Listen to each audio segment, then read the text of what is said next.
كما صليت على إبراهيم وعلى آل إبراهيم إنك حميد مجيد اللهم بارك على محمد وعلى آل محمد كما باركت على إبراهيم وعلى آل إبراهيم إنك حميد مجيد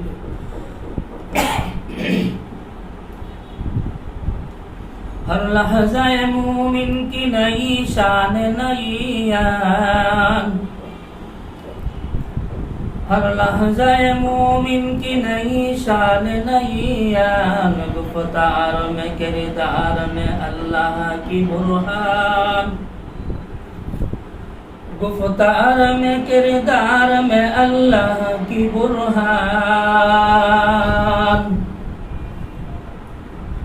قهاري وغفاري وقدوسي وجبروت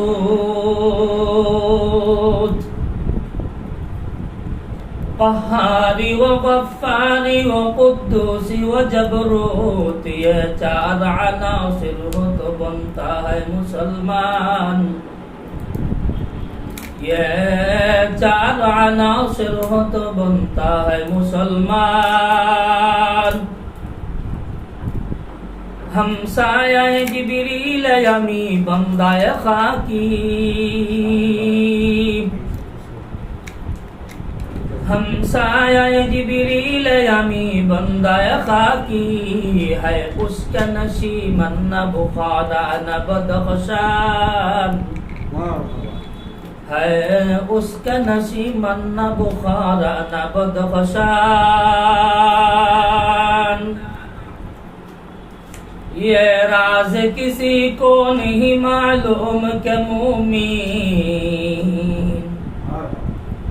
ये राज किसी को नहीं मालूम के मुमीन कारी नजर आता है हकीकत में कुरान कारी नजर आता है हकीकत में कुरान ला इलाहा इल्लल्लाह لا إله إلا الله لا إله إلا الله لا إله إلا الله لا إله إلا الله अंदाज़ बयां गरचे बहुत शौक नहीं है अंदाज़ बया गरचे बहुत शौक नहीं है शायद के उतर जाए तेरे दिल में मेरी बात शायद के उतर जाए तेरे दिल में मेरी बात या वसअत अफलाक में तकबीर मुसलसल या वसअत अफलाक में तकबीर मुसलसल या खाक के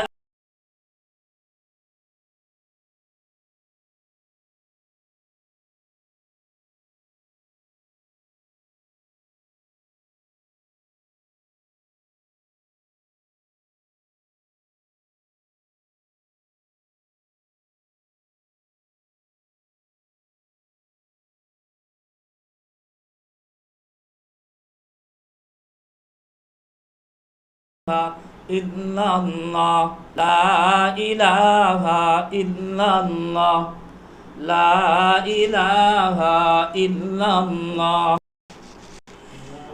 ए मज़हब मर्दान खुदा गाह खुदा मस्त ए मज़हब मर्दान खुदा गाह खुदा मस्त ए मज़हब मुल्ला व जमातात नबातात ए मज़हब मुल्ला व जमातात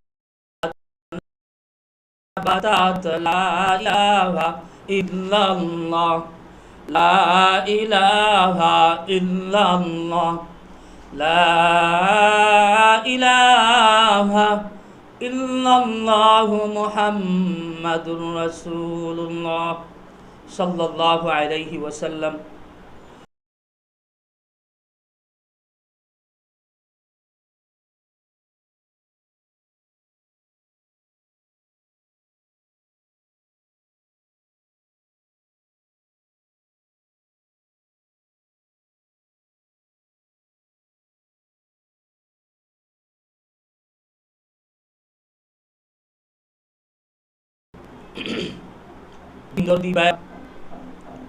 সর্বপ্রথম আল্লাহ পাক রব্বুল আলামিনের শুকরিয়া আদায় করি যে আমাদেরকে এই মুবারকপূর্ণ দোয়া মাহফিলে উপস্থিত হওয়ার যে তৌফিক দান করলেন, সেই জন্য আল্লাহ রব্বুল ইজ্জত ওয়াল জালালের শুকরিয়া আদায় করি। আলহামদুলিল্লাহ। সর্বপ্রথম ধন্যবাদ জ্ঞাপন করছি উক্ত ফাউন্ডেশনের যারা উপদেষ্টা মণ্ডলী আছেন, সদস্য মণ্ডলী আছেন, এবং আমার মহব্বতের বড় ভাই জনাব আব্দুল মালিক সাহেব, যিনি দিনী বিভিন্ন সেক্টরে দিনী লাইনে খেদমত আঞ্জাম দিচ্ছেন। আজকেও তার এই উদ্যোগে, এই ফাউন্ডেশনের উদ্যোগে আজকের এই দোয়া মাহফিলের আয়োজন করা হয়েছে। এই জন্য সবার প্রতি আকুল এবং অন্তরের অন্তঃস্থল থেকে তাদেরও শুকরিয়া আদায় করি, এবং ভবিষ্যতে যাতে তারা আরও দিনের খেদমত করে যেতে পারেন, সেই জন্য রব্বুল আলামিনের কাছে দোয়া করি যেন আল্লাহ পাক রব্বুল আলামিন তাদের সবাইকে যেন আল্লাহ পাক রব্বুল আলামিন নেক হায়াত দারাজ করেন এবং দিনের খেদমত আঞ্জাম দিয়ে যেতে পারেন। তো আজকে আমরা এই দোয়া মাহফিলে উপস্থিত হয়েছি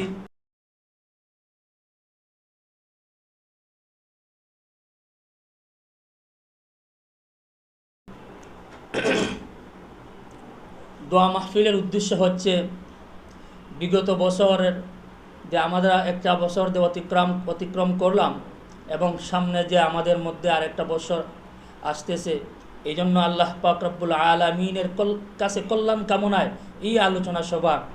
তো আমিও এই ধারাবাহিকতায় কালামুল্লাহ শরীফের সূরা তাওবা থেকে একখানা আয়াতে কারিমা এবং সূরা আলে ইমরান থেকে একখানা আয়াতে কারিমা তেলাওয়াত করেছি। পাশাপাশি নবী করিম সাল্লাল্লাহু আলাইহি ওয়াসাল্লামের অসংখ্য অগণিত হাদিস থেকে একখানা হাদিস শরীফ পাঠ করেছি। আল্লাহ রব্বুল ইজ্জত ওয়াল জালাল যদি আমাকে তৌফিক দান করেন, তাহলে এই আয়াত এবং হাদিসকে সামনে রেখেই অল্প সময় কিছু আলোচনা করার চেষ্টা করব। আল্লাহ পাক রব্বুল আলামিনের কাছে দোয়া করি যাতে আল্লাহ পাক রব্বুল আলামিন আমার জবান থেকে ওই সমস্ত কথাগুলোই যাতে বের করেন যেগুলা সর্বপ্রথম আমার ফায়দা হয় এবং উম্মারও ফায়দা হয়। তো পিয়ারে হাজিরিন, দিনী মাহফিলের তাকাজা, দিনী মাহফিলের গুরুত্ব অনেক। দিনী মাহফিল অর্থাৎ কোরআন হাদিসের আলোচনা যে জায়গায় হয়, সেই জায়গাটায় অনেক দামি জায়গা। আজকেও যে আমরা যে নিয়তে এখানে বসেছি, সেটাও হচ্ছে দুনিয়াবি কোনো নিয়তে নয়, দুনিয়াবি কোনো চাওয়া পাওয়ার উদ্দেশ্য নয়, দুনিয়ার কোনো উদ্দেশ্যকে সামনে নিয়ে নয়। আমরা সর্বোপরি একমাত্র আল্লাহর রেজামন্দি এবং উখরুবি ফায়দার জন্যই আমরা এখানে বসেছি। যদিও আমরা অল্প সংখ্যক, ইনশাআল্লাহ আল্লাহ পাক রব্বুল আলামিনকে রাজি আর খুশি করার জন্য যদি আমাদের এই আলোচনা হয়, আর আমাদের এই আলোচনা যদি আল্লাহ রাব্বুল ইজ্জত আমাদেরকে কবুল করে নেন, তাহলে আমাদের দুনিয়াও হয়ে যাবে সফল, আখিরাত হয়ে যাবে সফল। তো পেয়ারা হাজিরিন, আমি আপনাদের সম্মুখে একখানা আয়াতে কারিমা তেলাওয়াত করেছি। আয়াতের মধ্যে আল্লাহ পাক রব্বুল আলামিন বলেন,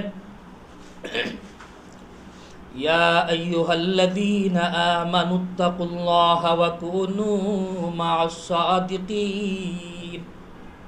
হে ঈমানদারগণ, তোমরা আমি আল্লাহকে ভয় করো এবং সত্যবাদীদের সাথে থাকো, সত্যবাদীদের সঙ্গ এখতিয়ার করো। এই আয়াতের মধ্যে আল্লাহ পাক রব্বুল আলামিন তাকওয়া তথা খুদাভীতি, তাকওয়ার কথা বলেছেন, তাকওয়া তথা খুদাভীতির কথা বলেছেন। আমাদের অন্তরে যাতে আল্লাহর ভয় স্থাপন করতে পারি। এই কথাই আল্লাহ পাক রব্বুল আলামিন বলেন, হে দুনিয়ার ইমানদারগণ, হে দুনিয়ার মুসলমানগণ, তোমরা প্রত্যেকের অন্তরে, সবার অন্তরে আল্লাহর ভয় তথা তাকওয়া খুদাভীতি জাগ্রত করো, খুদাভীতি স্থাপন করো। তো এই আয়াতের মধ্যে আল্লাহ পাক রব্বুল আলামিন বলেন, ইত্তাকুল্লাহ, তোমরা আমি আল্লাহকে ভয় করো। এরপরে বলেন ওয়াকুনু মাআস সাদিকিন, এবং সত্যবাদীদের সাথে থাকো। আয়াতের প্রথম অংশ বলেন তোমরা আমি আল্লাহকে ভয় করো, আর আয়াতের শেষাংশ বলেন ওয়াকুনু মাআস সাদিকিন, আর সত্যবাদীদের সঙ্গ এখতিয়ার করো, সত্যবাদীদের সাথে থাকো। সত্যবাদী কারা? মুফাসসিরিনে কেরাম এর ব্যাখ্যায় লিখেন, এর একটা ব্যাখ্যা হচ্ছে সর্বযুগের হক্কানি ওলামায়ে কেরাম। সর্বপ্রথম হচ্ছেন নবী রাসূল, সাহাবায়ে কেরাম, তাবিঈন, তবে তাবিঈন, আইম্মায়ে মুজতাহিদিন, হক্কানি ওলামায়ে কেরাম, হক্কানি পীর বুজুর্গ, মাশায়েখে আযমগণ। তো প্রত্যেক জমানার হক্কানি ওলামায়ে কেরাম সংস্পর্শে যাওয়ার এবং সংস্পর্শ এখতিয়ারের কথা বলা হয়েছে। যারা সত্যবাদী তারা, এর একটা ব্যাখ্যা বললাম যে সর্বযুগের উম্মতের হক্কানি ওলামায়ে কেরাম হচ্ছে এর উদ্দেশ্য, যারা হক এবং হক্কানিয়াতের উপর আছে, যারা নবী করিম সাল্লাল্লাহু আলাইহি ওয়াসাল্লামের সুন্নাহ মোতাবিক জীবন পরিচালনা করেন, নবী করিম সাল্লাল্লাহু আলাইহি ওয়াসাল্লামের পদাঙ্ক অনুসরণ সাহাবায়ে কেরামের অনুসরণ করে চলেন, তাদের কথাই বলা হয়েছে। আর আয়াত বলেন, আল্লাহ পাক রব্বুল আলামিন বলেন সত্যবাদীদের সঙ্গ এখতিয়ার করার। তো আজকে যদি আমরা প্রত্যেকেই যদি আজকে যারা আমরা দিনদার, যারা আমরা গায়রা দিনদার, যারা আমরা আলেম, গায়রা আলেম, সবাই যদি আমরা ইসলাহি নিয়তে, সবাই যদি আমরা আলেম যারা আছি, দ্বীনে আলেম যারা আছি, তারা যদি আমরা যদি হক্কানে ওলামায়ে কেরামের সংস্পর্শে যাই, আর আমরা যারা গায়রা আলেমও আছি, যারা কোরআন হাদিসের পাণ্ডিত্য রাখেন, অনেক জ্ঞান রাখেন, তাদের সংস্পর্শে যাই এবং তাআল্লুক মা আল্লাহ, অর্থাৎ যেই সমস্ত বুজুর্গনে কেরাম উম্মতের ইসলাহ করেন, অর্থাৎ পীর বুজুর্গ মাশায়েখে আযমের কাছে যদি যাই, তাহলে আমাদের জীবনটা হয়ে যাবে আদর্শপূর্ণ একটা জীবন, আমাদের জীবন হয়ে যাবে সফল। কারণ হক্কানি বুজুর্গানে কেরামে গেলে একটা ফায়দা হয়, রুহানি ফায়দা হয়। কারণ যদি বুজুর্গদের কাছে যদি আমি যাই, বুজুর্গদের কাছে গিয়ে যদি আমি আমার আমলের সংশোধনের জন্য, আমার আমল ঠিকমতো হচ্ছে কিনা, আমার আমল তথা দিনদারি, আমার দিন ইসলাম, আমার দিনদারি কোরআন হাদিস মোতাবিক হচ্ছে কিনা, আমার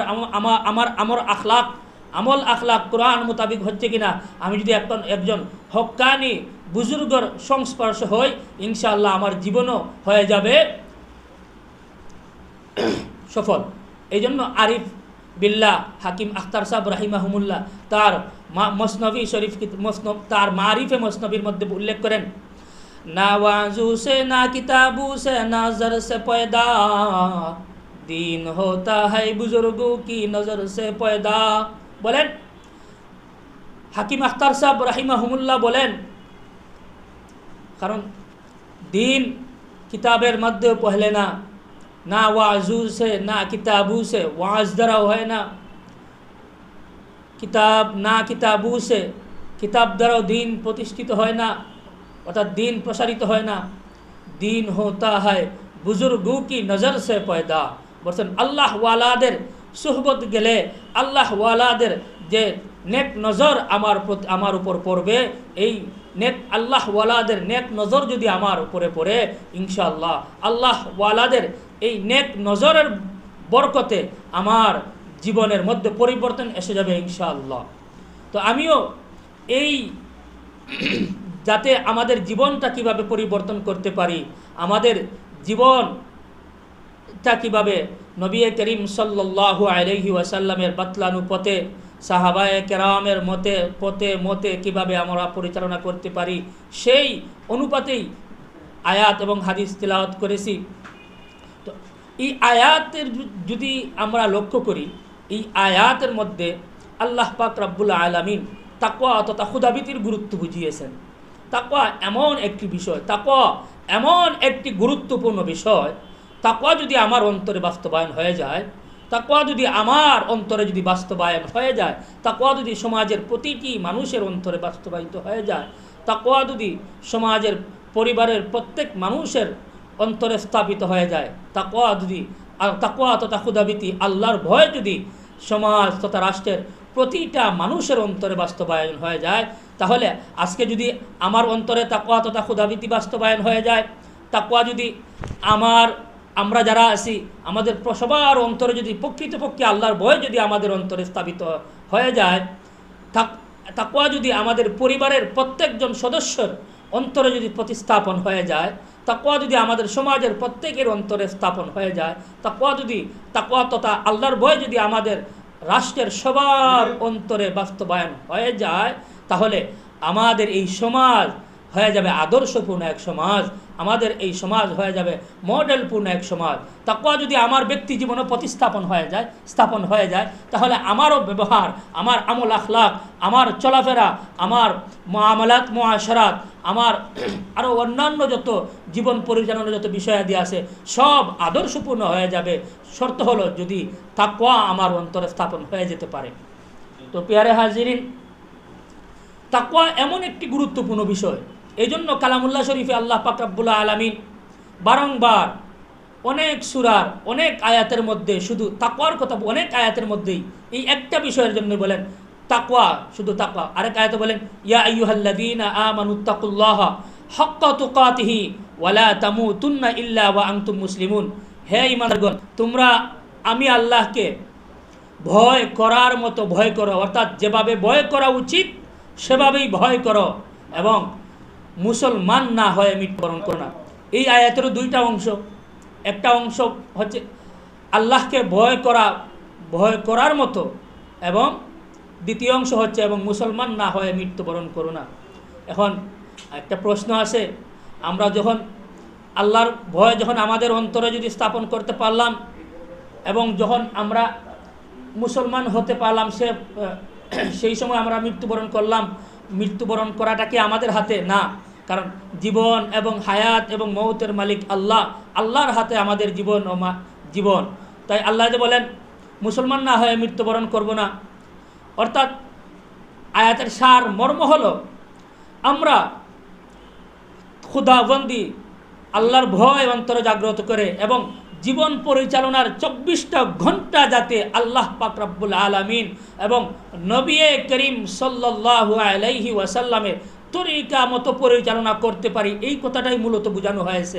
কারণ আমি যদি জীবনের 24টা ঘন্টাই যদি আমি আল্লাহর হুকুম মোতাবিক পরিচালনা করি এবং নবী করিম সাল্লাল্লাহু আলাইহি ওয়াসাল্লামের সুন্নাহ মোতাবিক যদি আমি আমার জীবন পরিচালনা করি, তাহলে আমার 24টা ঘন্টাই হবে আল্লাহর ইবাদতে হবে। কারণ আমি যদি আমার ঘুমে যাওয়ার আগে যদি আমি নবী করিম সাল্লাল্লাহু আলাইহি ওয়াসাল্লামের তরিকা মতো যদি ঘুমাই, নবী করিম সাল্লাল্লাহু আলাইহি ওয়াসাল্লাম যে বলেছেন ঘুমে যাওয়ার আগে ঘুমের দোয়াটা পরে যদি ঘুমাই, এবং কি ডাইন কাত হয়ে যদি ঘুমাই, এবং নবী করিম সাল্লাল্লাহু আলাইহি ওয়াসাল্লাম যেই সমস্ত দোয়া দুরুদের কথা বলছেন সেই সমস্ত দোয়া দুরুদ পরে যদি ঘুমাই, তখন আবার যদি আমি ফজরের নামাজের আগে যদি উঠে যাব আবার আল্লাহর হুকুম পালনের জন্য যদি আমি তৈরি হয়ে যাই, তখন আমার এই ঘুমটাও হয়ে যাবে ইবাদত। ঠিক তদ্রূপভাবে আমাদের সকালেও যদি জাগ্রত হয়ে যদি প্রথমেই যদি আল্লাহর শুকরিয়া আদায় করি যে আল্লাহর হুকুমেই আমি জাগ্রত হলাম, এবং এই দোয়াটা যদি পড়ি এবং নবী করিম এবং সাথে সাথে যদি আমি ফজরের নামাজ আল্লাহর হুকুম আদায় করে নেই, আল্লাহর হুকুমটা যখন আমি আদায় করে ফেলবো, তখন আমার এই ঘুমটা হয়ে যাবে ইবাদত এবং সকাল হয়ে যাবে আমার আল্লাহ পাক রব্বুল আলামিনের হুকুম পালনায়। এইভাবে আমি আমার চলতে ফিরতে আমার একজন মুসলমান ভাইয়ের সাথে সাক্ষাৎ হয়েছে, তখন নবী করিম সাল্লাল্লাহু আলাইহি ওয়াসাল্লাম বলেন এক মুসলমান অপর মুসলমানের যখনই সাক্ষাৎ হবে তখনই তার কথা হবে, সর্বপ্রথম কথা হবে আসসালামু আলাইকুম।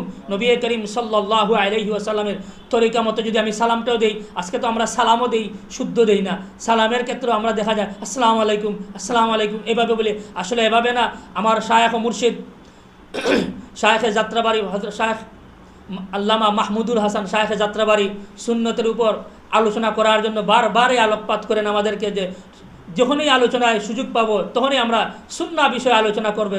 কারণ আমরা সালামটা অনেক সময় আছে শুদ্ধ করে দেই না, সালামটা হবে আসসালামু আলাইকুম ওয়া রাহমাতুল্লাহি ওয়া বারাকাতুহু। পুরাটা যদি নাও দেই তো আসসালামু আলাইকুম ওয়া রাহমাতুল্লাহ, এতটুকু আমরা শুদ্ধভাবে দিব। জবাবটাও দিব আমরা এভাবে, জবাবও আমরা দেখা গেছে সমাজের অনেক মানুষ দেখি তো আমরা সালাম দিই, কিন্তু সালামের জবাবটা আমরা খেয়াল শুদ্ধ করে দিই না। সালামটা দেয় আলাইকুম সালাম বা ওয়ালাইকুম সালাম, আসলে ওয়ালাইকুমও সালামও না, সালামের জবাবটা হবে ওয়ালাইকুমুসসালাম, ওয়ালাইকুমুসসালাম ওয়া রাহমাতুল্লাহি ওয়া বারাকাতুহু। তো প্রিয়ারে হাজিরিন, তো নবী করিম সাল্লাল্লাহু আলাইহি ওয়াসাল্লামের সুন্নাহ জীবনের, আমি খাবার খাবো নবী করিম সাল্লাল্লাহু আলাইহি ওয়াসাল্লামের সুন্নাহ মোতাবিক খাবার খাই, আমি লেনদেন করব আরেকজনের সাথে, আমার লেনদেনটাও যাতে নবী করিম সাল্লাল্লাহু আলাইহি ওয়াসাল্লামের সুন্নাহ মোতাবিক হয়। আমি ব্যবসা বাণিজ্য করব, ব্যবসা বাণিজ্যটাও যাতে আমার নবী করিম সাল্লাল্লাহু আলাইহি ওয়াসাল্লামের সুন্নাহ মোতাবিক হয়। আমার মুআমালাত মুআশারাত সর্বক্ষেত্রে যাতে আমরা নবী করিম সাল্লাল্লাহু আলাইহি ওয়াসাল্লামের সুন্নাহ মোতাবিক পরিচালনা করতে পারি, সেই দিকে আমরা যদি খেয়াল রেখে চলতে পারি, তাহলে আস্তে আস্তে খুদা একদিনই আমাদের অন্তরে আল্লাহর ভয় চলে আসবে না। আমি দ্বীনের প্রতি চলতে চলতে, আমি দ্বীনের প্রতি যখন আমি চলতে উদ্বুদ্ধ হব, আস্তে আস্তে একটার বাই স্টেপ বাই স্টেপ, একটা বাই একটা ধারাবাহিকভাবে যখন আমি দ্বীনের প্রতি অগ্রসর হব, যখনই আমার নামাজের সময় হয়ে যাবে, তখন আমি নামাজের জন্য প্রস্তুতি নিয়ে নেব। যখন জোহরের নামাজের ওক্ত হয়ে যাবে, আমি জোহরের নামাজের প্রস্তুতি নিলাম। যখন আসরের নামাজের সময় আসবে, তখন আসরের নামাজের প্রস্তুতি নিলাম। যখন মাগরিবের নামাজের সময় হবে, তখন আমি মাগরিবের নামাজের প্রস্তুতি নিলাম। এভাবে যখন আমার আসরের এশার নামাজের ওক্ত আসবে, এশার নামাজের প্রস্তুতি নিলাম। যখনই আমার এভাবে যখন আমি আমার আল্লাহর হুকুমের প্রতি যখন আমি চৌকান্না থাকবো, বলে কখন আমার কাছ থেকে আমার আল্লাহর হুকুম তরক হয়ে যায়, এই ভয়টা যখন আমার অন্তরে থাকবে, তখন আমার অন্তরে আল্লাহর ভয় চলে আসবে। কারণ আমার যখন 24টা ঘন্টা যখন আমার এই নিয়ত থাকবে, আমার দ্বারা চেষ্টা করব, আমার দ্বারা আমার জানা সত্ত্বে, আমার জীবন থাকা সত্ত্বে, আমার দ্বারা যাতে আল্লাহর কোনো হুকুম যাতে আমার লঙ্ঘন না হয়, এইভাবে যদি আমি চলতে পারি, এইভাবে যদি আমি বা আপনারা, আমরা সবাই যদি আমাদের মন মতো আমাদের জীবনটা পরিচালনা করতে পারি, যে আল্লাহর হুকুমটা মেনে চলতে পারি, তাহলে আমাদের জীবনটা হয়ে যাবে সফল। কারণ আল্লাহর হুকুম এমন গুরুত্বপূর্ণ। আল্লাহর হুকুম যদি আমার আল্লাহ আমাকে আদেশ করছেন নামাজের জন্য, এখন যদি আমি নামাজ ছেড়ে দেই, আমার অন্তরে যদি এই অনুশোচনা আসে যে আজকে যদি আমি নামাজ ছেড়ে দেই, এই নামাজ ছেড়ে দেওয়ার কারণে পরকালে আমার জাহান্নামের আগুনে জ্বলতে হবে, যখন এই চেতনাটা আমার অন্তরে আসবে, তখন আমার দ্বারা আর নামাজ ছাড়া সম্ভব হবে না, আমার দ্বারা আর গুনাহ করা সম্ভব হবে না। যখনই শরীয়তের অনেক বিধান, শরীয়তের কোনো হুকুম যখনই আমি লঙ্ঘন করব, যদি এই অনুশোচনা এসে যায় যে এখন যদি আমি এই গুনার কাজটা করি, এখন যদি আমি আল্লাহর এই হুকুম লঙ্ঘন করি, এখন যদি আমি নামাজ ছেড়ে দেই, এখন যদি আমি হালাল খাবার খাই না, এখন যদি আমি সুদ খাই, বলে এখন যদি দেখা যায় যখন এই সুদ ঘুষ এগুলা চিন্তায় এগুলা গ্রহণ করার সময় আসবে, ওই সময় এগুলা যদি আসে, ওই সময় যদি আমার অন্তরে যদি আল্লাহর ভয় থাকে, ওই সময় আমার চিন্তা আসবে আমি যে এই হুকুমটা করব, আল্লাহর এই হুকুমটা লঙ্ঘন করব, এই হুকুমটা লঙ্ঘন করার কারণে তো পরকালে আমি আল্লাহর কাছে জবাবদিহি করতে হবে। যখনই আমার পরকালের জবাবদিহির চিন্তা আসবে, তখন আমার দ্বারা আর কখনো কোনো গুনার কাজ হওয়া সম্ভব না। আমার ভাইয়েরা, যখনই আল্লাহর ভয়টা যখন আমাদের অন্তরে স্থাপন করতে পারবো, আমার অন্তরে যদি স্থাপন করতে পারি, আমার ব্যক্তি জীবনে যদি স্থাপন করতে পারি, তাহলে আমার এই জীবনটা হয়ে যাবে আদর্শপূর্ণ একটা জীবন। আর যখনই কোনো মানুষের জীবনটা নবী করিম সাল্লাল্লাহু আলাইহি ওয়াসাল্লামের সুন্নাহ মোতাবিক হয়, আল্লাহর হুকুম মোতাবিক পরিচালনা হয়, এবং নবী করিম সাল্লাল্লাহু আলাইহি ওয়াসাল্লামের তরিকা মতো সুন্নাহ মোতাবিক পরিচালনা হয়, তখন এই মানুষ আপনার জীবন হয়ে যাবে আদর্শপূর্ণ একটা জীবন। এই তাকওয়া তথা খুদাভীতি, আল্লাহর ভয় এবং নবী করিম সাল্লাল্লাহু আলাইহি ওয়াসাল্লামের সুন্নাহ মোতাবিক যদি আমার পরিবার চালাইতে পারি, তাহলে আমাদের এই পরিবারটা হয়ে যাবে আদর্শপূর্ণ একটা পরিবার। তাকওয়া তথা খুদাভীতি, আল্লাহর ভয় যদি সমাজে প্রতিস্থাপন করতে পারি আমরা, তাহলে আমাদের এই সমাজটাও হয়ে যাবে আদর্শপূর্ণ একটা সমাজ। এই জন্য আল্লাহ পাক রব্বুল আলামিন কালামুল্লাহ শরীফের বিভিন্ন আয়াতে, অনেক জায়গায়, বিভিন্ন সূরায়, বিভিন্ন ভাবে তাকওয়ার কথাই বলছেন। আরেক আয়াতে আল্লাহ পাক রব্বুল আলামিন বলেন, ইয়া আইয়ুহাল্লাযীনা আমানুত্তাকুল্লাহা ওয়া কুলু কাওলান সাদীদা ইউসলিহ লাকুম আমালাকুম ওয়া ইয়াগফির লাকুম যুনুবাকুম ওয়া মান ইউতি'ইল্লাহা ওয়া রাসূলাহু ফাকাদ ফাযা ফাওজান আযীমা। আল্লাহ পাক রব্বুল আলামিন বলেন, হে ইমানদারেরা, হে ইমানদার মুমিন বান্দা বান্দিগণ, তোমরা আমি আল্লাহকে ভয় করো এবং ওয়াকুলু কাওলান সাদীদা, এবং তোমরা সত্য কথা বলো, সঠিক কথা বলো। আল্লাহ পাক রব্বুল আলামিন বলেন, প্রথমে বলেন আমি আল্লাহকে ভয় করো এবং সত্য কথা বলো। আমার ভাইয়েরা, এর ব্যাখ্যায় ইমাম নববী রাহিমাহুমুল্লাহ রিয়াদুস সালিহিন নামক কিতাবের মধ্যে বলেন, উল্লেখ করেন সাদীদা ওয়াকুলু কাওলান সাদীদা এর একটা ব্যাখ্যা বলেন সঠিক কথা বলো, সত্য কথা বলো। এর একটা ব্যাখ্যা হচ্ছে সত্য কথা বলা। এর আরেকটা ব্যাখ্যা হচ্ছে এমন কথা বলো যে কথার মধ্যে মিথ্যার কোনো সন্দেহ নাই। এর আরেকটা ব্যাখ্যা হচ্ছে এমন কথা বলো, এমন কথাবার্তা বলো যে কথার মধ্যে কোনো রসিকতা নেই, তামাশা নেই, কোনো মিথ্যা বা রসিকতার বা মিথ্যার কোনো সংস্পর্শ নেই, মিথ্যার কোনো সন্দেহ নেই। এই ব্যাখ্যা বলেন ইমাম নববী রাহিমাহুমুল্লাহ রিয়াদুস সালিহিন নামক কিতাবের মধ্যে বলেন, এমন কথা বলো যে কথা সঠিক হয়, সত্য হয়। কারণ এমন কথা বলো না যে কথার মধ্যে দুঃখাবাজি থাকে, দুঃখাবাজিপূর্ণ কথাও না। এই সমস্ত ব্যাখ্যার কথা উল্লেখ করেন ইমাম নববী রাহিমাহুল্লাহ রিয়াদুস সালিহিন নামক কিতাবের মধ্যে বলেন ওয়াকুলু কাওলান সাদীদা, সত্য কথার তিনটা ব্যাখ্যা দিয়েছেন। তো আমরা তাকওয়া অবলম্বন করব,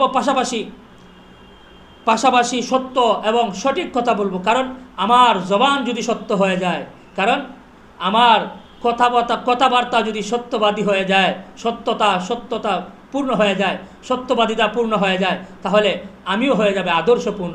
আয়াতের পরের অংশ আল্লাহ পাক রব্বুল আলামিন বলেন ইউসলিহ লাকুম আমালাকুম। আয়াতের প্রাথমিক অংশ হচ্ছে তোমরা আমি আল্লাহকে ভয় করো এবং সত্য কথা বলো, সঠিক কথা বলো।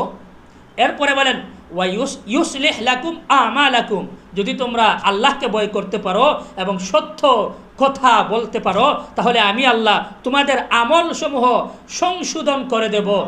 এর আয়াতের পরের অংশ বলেন ওয়া ইয়াগফির লাকুম যুনুবাকুম। আল্লাহ পাক রব্বুল আলামিন বলেন আমি আল্লাহ তোমাদের পাপ সমূহ ক্ষমা করে দেব। আয়াতের পরের অংশ বলেন ওয়া মান ইউতি'ইল্লাহা ওয়া রাসূলাহু ফাকাদ ফাযা ফাওজান আযীমা। যে কেউ আল্লাহ এবং তার রাসূলের আনুগত্য করে, অনুসরণ করে, সে মহা সাফল্য অর্জন করলো, সফল কাম হয়ে গেল। আমার ভাইয়েরা, আয়াতের প্রতি একটু খেয়াল করুন। আয়াতের প্রথম অংশে বলেন আল্লাহকে ভয় করার কথা, এরপরে বলেন সঠিক কথা বলার জন্য বলা হয়েছে। এরপরে আল্লাহ পাক রব্বুল আলামিন বলেন যদি তোমরা সত্য এবং সঠিক কথা বলতে পারো তাহলে আমি আল্লাহ তোমাদের আমলসমূহ সংশোধন করে দেব। এরপরে বলেন আল্লাহ পাক রব্বুল আলামিন মহা ঘোষণা দেন যে আমি আল্লাহ তোমাদের পাপসমূহ ক্ষমা করে দেব, গুনাহসমূহ ক্ষমা করে দেব। এর আয়াতের পরের অংশ বলেন আল্লাহ এবং তার রাসূলের আনুগত্যের কথা বলা হয়েছে। বলে যে ব্যক্তি আল্লাহ এবং তার রাসূলের আনুগত্য করে সে মহা সাফল্য অর্জন করে নিল। আমার ভাইয়েরা, সে অবশ্যই মহা সাফল্য অর্জন করে নিল। তো আমার ভাইয়েরা, আল্লাহ পাক রব্বুল আলামিন এই অসংখ্য আয়াতের মধ্যে তাকওয়া তথা ক্ষুধাভীতির কথা বলেছেন। তাকওয়া এমন গুরুত্বপূর্ণ বিষয়, তাকওয়া তথা ক্ষুধাভীতি যাতে আমাদের অন্তরে স্থাপন হয়ে যায়। তাকওয়া আল্লাহর ভয় স্থাপন করতে হলে আমরা এই সমস্ত জায়গায় যেতে হবে, যেই সমস্ত জায়গায় গেলে, যেই সমস্ত ব্যক্তিদের সাথে গেলে আমাদের অন্তরে আল্লাহর ভয় জাগ্রত হয়। আমরা সুনামগঞ্জের মানুষ, আমরা এমনিতেই উলামায়ে কেরাম ভক্ত। তো আমরা এরপরেও চেষ্টা করব তো উলামায়ে কেরামের সংস্পর্শে যাওয়া। উলামায়ে কেরামের সংস্পর্শে যদি যাই, তাকওয়াবান যাদের অন্তরে তাকওয়া তথা ক্ষুধাভীতি থাকে, যদি ওই সমস্ত মানুষের অন্তরে, যদি ওই সমস্ত মানুষের সাথে যদি আমরা উঠা বসা করি, ওই সমস্ত মানুষের ওই সমস্ত মানুষের সাথে যদি আমরা চলাফেরা করি, ওই সমস্ত মানুষের সাথে যদি আমরা উঠা বসা করতে পারি, তাহলে আমাদের অন্তরেও আল্লাহর ভয় তথা তাকওয়া স্থাপন হবে। আমার ভাইয়েরা, আমরা যাতে তাকওয়া তথা ক্ষুধাভীতি যাতে আমরা কি করতে পারি, স্থাপন করতে পারি, তাহলে আমরা ক্ষুধাভীতি যাতে স্থাপন করতে পারি, এভাবে আমরা যাতে উলামায়ে কেরামের কাছে বারবার উলামায়ে কেরামের কাছে যাতে আমরা চলাফেরা যেতে পারি। আমার আমল আখলাকটা যাতে উলামায়ে কেরামের সংস্পর্শে গিয়ে আমার আমল আখলাকটা যদি সংশোধন করে নিতে পারি। আজকে যাতে আমাদের মসজিদের ইমাম সাহেব আছেন, মসজিদের ইমাম সাহেবের কাছে গিয়ে আমাদের আমল আখলাকগুলো সংশোধন করে নিব ইনশাআল্লাহ। আর আমাদের যাদের ঠিক আছে তো আলহামদুলিল্লাহ, আমরা আরও নেক আমল করার চেষ্টা করব। আর যতই আমি নেক আমলের দিকে আগ বাড়বো, যতই আমি নেক আমল বেশি করব, ততই আল্লাহর ভয় আমার অন্তরে জাগ্রত হবে বেশি। তাই আমাদের অন্তরে যাতে আল্লাহর ভয় তথা ক্ষুধাভীতি জাগ্রত করতে পারি এবং আল্লাহর ভয়টা যাতে স্থাপন করতে পারি, প্রকৃত ভয়টা যদি স্থাপন করতে পারি, তাহলে আমাদের জীবনটা হয়ে যাবে আদর্শপূর্ণ এবং আমাদের আখিরাতটা হয়ে যাবে আমাদের সফল। এই জন্য আজকে আমাদের এই আমিরুন্নেসা ফাউন্ডেশন কর্তৃপক্ষকে ধন্যবাদ জানাই, যারা এই রকমের একটা মাহফিলের আয়োজন করার জন্য এবং আমাকেও যে কিছু আলোচনা করার সুযোগ দিলেন, এই জন্য তাদের শুকরিয়া জ্ঞাপন করছি। এবং যাই আলোচনা হলো, যাতে আমরা আল্লাহ পাক রব্বুল আলামিনের হুকুম আহকাম মেনে এবং নবী করিম সাল্লাল্লাহু আলাইহি ওয়াসাল্লামের সুন্নাহ মোতাবেক অনুসরণ করে যাতে আমরা জীবন পরিচালনা করতে পারি, এই কথা বলে আমি আমার সংক্ষিপ্ত আলোচনা এখানেই সমাপ্ত করলাম। ওয়া আখিরু দাওয়ানা আনিল হামদুলিল্লাহি রাব্বিল আলামিন। আসসালামু আলাইকুম ওয়া রাহমাতুল্লাহি ওয়া বারাকাতুহু। আলোচনা এটা দাঁচে দিয়ে গেছে না, ওই কিছু দাঁচা আলোচনা হয়ে গেছে।